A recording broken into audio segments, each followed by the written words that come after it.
ये खबर पारुल यूनिवर्सिटी द्वारा प्रस्तुत की गई है। मैंने कहा साहब, जब अमेरिका ने इराक पे हमला किया था, इराक ईरान से 1/4 गुना छोटा है। इराक सपाट समतल रेगिस्तान है, वहां कहीं भी लेके टैंक लेके चढ़ जाओ। ईरान इराक से 4 गुना बड़ा है, नंबर 1। ठीक है साहब, ईरान इराक से 4 गुना ज्यादा बड़ा है और पहाड़ ही पहाड़ हैं, एल्बर्स, ज़ाग्रोस, और जो समुद्र तट है हॉर्मुज के ऊपर, वो सारी चट्टाने हैं, रेत नहीं है साहब। वो चट्टान पे हमला करने बड़ी बड़ी फौज के फाख्ते उड़ जाए। और 48 साल से ये लोग तैयारी कर रहे हैं इस जंग की। 48 साल से ईरान के लोग इस जंग की तैयारी कर रहे हैं। वो कह रहे थे ना कि साहब ये सरजमी हम इसको रौंदते हैं साहब, टैंक रौंदते हैं। अरे ये सरजमी ही हम फौजियों को बचाती है, मालूम। हम खोदते हैं इसके अंदर टनल, ट्रेंचे, बंकर, और अंदर घुस जाते हैं और जितना मर्जी B-52 B-2 बम्बर बम गिराए, अरे कख नहीं होता, कख नहीं हुआ है। कर लो जितने मर्जी तुम दावे कर लो कि हमने 80% उड़ा दिए ईरान के मिसाइल। वो CIA ने बोल दिया आज की 30% ठोके हैं साहब, 70% उनके पास हैं। गलतफहमी में मत रहना, फिर लड़ाई शुरू करोगे ऐसा झटका लगेगा कि होश आवाज के फाख्ते उड़ जाएंगे। और ठीक वही हुआ है साहब। मैं समझाना चाहता हूं कि जब अमेरिका ने पहले 1991 में 1991 में इराक पे हमला किया था, मालूम कितनी फौज लगाई थी जमीन पे? 7.5 लाख। 45 देश मिलके चढ़े थे उस एक मुल्क के ऊपर। ठीक है, 3500 जेट फाइटर थे। अब इराक के पास नहीं थे जेट फाइटर, बराबरी करने का कोई सवाल नहीं था। तो उसने जो रूस के स्कड मिसाइल थे वो फायर करने शुरू किए। वहां से ईरान के लोगों ने, चीन के लोगों ने और हमारे हिंदुस्तान के लोगों ने सबक सीखा। हमारे जो सबसे पॉपुलर, जो हमारे सदर रह चुके हैं, प्रेसिडेंट अब्दुल कलाम, नाम याद है? ठीक है साहब, बड़ी इज्जत से वो नाम लिया जाता है इस मुल्क में। हमारे सबसे मशहूर प्रेसिडेंट, वो हमारे मिसाइल साइंटिस्ट थे। उन्होंने कहा साहब, अगर हम जेट फाइटर का इंजन अच्छा नहीं बना सकते तो छोड़ो। जैसे इराक ने मिसाइल का इस्तेमाल किया है, रॉकेट मिसाइल का इस्तेमाल करो। और तब से हमारे भी मिसाइल बनने शुरू हुए, ईरान में रॉकेट मिसाइल और ड्रोन बनने शुरू हुए। और आज इन रॉकेट मिसाइल ड्रोन्स की बदौलत अमेरिका कह रहा है हमने उनकी एयरफोर्स उड़ा दी, नेवी उड़ा दी। अबे थी कहां? असली लड़ने वाला तो ये थे रॉकेट मिसाइल ड्रोन। इसका क्या किया तुमने? कालिया, इसका क्या किया तुमने? वो बरकरार हैं, वो बरकरार हैं। देखिए हमारे फौज में बड़ा सीधा फलसफा है, जो डर गया सो मर गए। और जहां डर नहीं, जहां हिम्मत है, जहां शुजात है, जहां बहादुरी है, जहां कहते साहब हम शहादत को गले लगा देंगे, भागेंगे नहीं,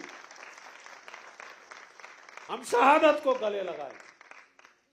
अरे साहब, मैंने कहा कि हर देश का इतिहास होता है, उस पर हमला करने के पहले उसकी तारीख पढ़ी जाती है, समझी जाती है।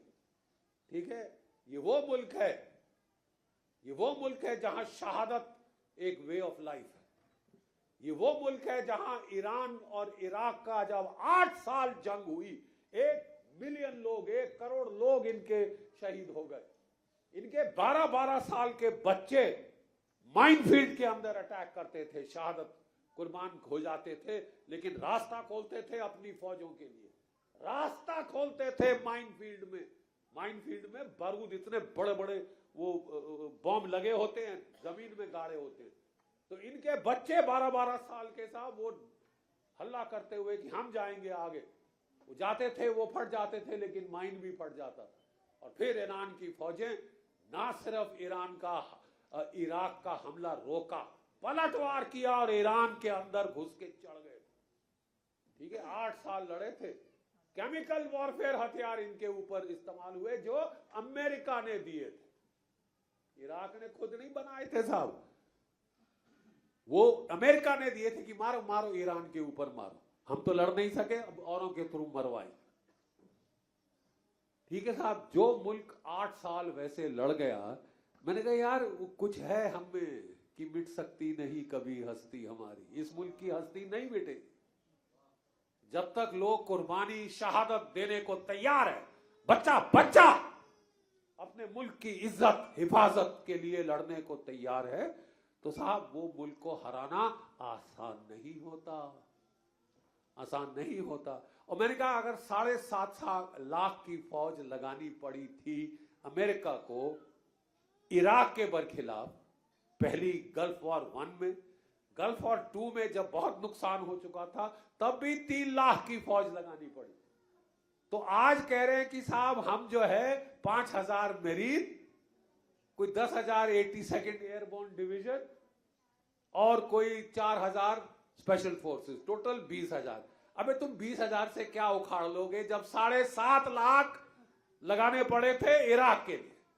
सिंपल एक, अगर आप कागज पेंसिल ले लें और जो हम बच्चों को गणित सिखाते हैं, जो हम मैथमेटिक्स सिखाते हैं, वो कर लो तो आपको पता चल जाएगा कि कौन जीतेगा कौन हारे। तो उस वक्त लोग बड़ी हंस रहे थे, मजाक कर रहे थे, अरे ये बुढ़ा सटे आ गया है, 77 साल का हो गया है। मैंने कहा साहब 77 साल का तजुर्बा है, ठीक है, 77 साल का तजुर्बा है, जो ये धूप में बाल सफेद नहीं किए, ये लड़ाई के मैदान जंग में सफेद किए। और मैं आपको कह रहा हूं एक सिपाही के तौर पर कि देखना ईरान हावी होगा। और आज मुझे खुशी कि ईरान हावी हुआ है, हावी हुआ है। जितने भी तशद्दुद, जितने भी बमबारी तुमने कर ली, 15,000 सॉर्टीज तो अमेरिका ने चलाई, 2,000 सॉर्टी कोई इजराइल ने चलाई, 17,000 इनके ऊपर बड़े बड़े बम गिरे हैं, टनों के बम, लेकिन ज्यादातर वो धरती के ऊपर फटे हैं, क्योंकि ये गाड़ के 40 साल पहले इन्होंने जमीन के नीचे चले गए, जिस तरह की वियतनाम वाले चले गए। वियतनाम से भी अमेरिका को मुंह की खानी पड़ी, और बोले ना जान बची तो लाखों पाए, घर के बुद्धू घर को आए। वो वियतनाम से हो गया, वो इराक से हो गया, वो अफगानिस्तान से हो गया, अब वो ईरान ने करके दिखाया। लेकिन इस वक्त क्योंकि मुझे आज इतनी क्यों एक अंदर से खुशी हो रही है, अंदर से मुझे एक सुकून आ रहा है, एक चैन आ रहा है, क्योंकि साहब जब से ये डोनाल्ड ट्रंप आए तो इन्होंने तो ढंका पीटना शुरू कर दिया कि मेरे पास एक नया लड़ने का आला है। क्या आला है साहब? Artificial intelligence, maven software. ठीक है, और साहब ये मेवन सॉफ्टवेयर क्या है? जो आपके प्रीडेटर ड्रोन हैं उसमें ये सॉफ्टवेयर लगाया जाता है, और ये जो सिग्नल इंटेलिजेंस, ठीक है, सैटेलाइट इंटेलिजेंस, ह्यूमन इंटेलिजेंस, ये सारा पिक्चर को फ्यूज करता है। वो क्लाउड जो होता है ना, जिसको बोलते हैं हमारे क्या कहते हैं कंप्यूटर्स के अंदर क्लाउड, वो सारा फ्यूज करते हैं। फेशियल रिकग्निशन सॉफ्टवेयर होता है, मतलब वो ऊपर से सैटेलाइट और ड्रोन, आप सड़क पे जा रहे हैं, आपने ऐसे मुंह करके देखा, वो आपकी फोटो पकड़ के पहचान लेता है, पिक्सल मैच करता है, जैसे कि पासपोर्ट के दौरान आपकी आंख में वो डाल के फोटो डाल के मैच की जाती, ठीक है। और ये उसने जब इजाद किया, और फिर उसमें क्या है साहब, जो आपकी ट्रैफिक लाइट रहती है ना साहब, जो ट्रैफिक लाइट रहती है, वो ट्रैफिक लाइट में कैमरे होते हैं कि अगर आप रेड लाइट को जंप करें तो आपकी फोटो खिंच जाएगी, आपको चालान ऑटोमेटिकली आ जाए। ये हर जगह हर देश में तकरीबन आ गया। उसको हैक करके जब भी ईरान के टॉप लीडर चले, उनकी कॉन्वॉय चले, भाई जब भी हमारे प्रधानमंत्री जाते हैं कोई एक गाड़ी थोड़ी ना जाती, 7-8 गाड़ियां जाती है, ठीक है, जो कि सायरन बजता है, ये बजता है, एम्बुलेंस होती है, सिग्नल व्हीकल, जैमर व्हीकल, ये वो, जहां वो चलता है आप वो कैमरा को हैक करके सैटेलाइट से पता कर लेते हैं कि लीडरान कहां से कहां जा रहे हैं, कब जा रहे हैं।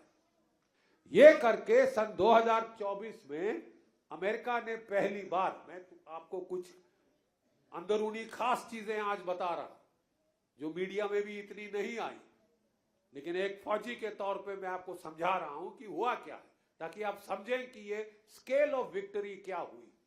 ठीक है साहब, तो उनने साहब जो है ये इसका इस्तेमाल किया 2024 में हिजबुल्लाह के बरखिलाफ, नासरुल्लाह को मार डाला, उसका नंबर 2 आया उसको मार डाला, 3 आया उसको मार डाला, पेजर में बम लगाए और उसके जो मिडिल टायर लीडर मार डाले, और हिल गया बेचारे हिजबुल्लाह वाले। किसी को उम्मीद नहीं थी कि ऐसा टेक्नोलॉजी का इस्तेमाल होगा। 2025 में पिछले साल जब 12 दिन की लड़ाई हुई तो इन्होंने साहब ईरान के बरखिलाफ किया। पहले दिन कोई 30-32 जो हमारे IRGC के लीडर थे, जो न्यूक्लियर साइंटिस्ट थे, उनको घर बैठे बैठे मार डाला। और क्या बहाना लगाया कि हम तो साहब पीस टॉक कर रहे हैं, हम शांति की वार्ता कर रहे हैं, बातचीत चल रही थी और हमला कर दिया। ये खासा तरीका है साहब, हमारे में तो इसको हरामजादगी कहते हैं।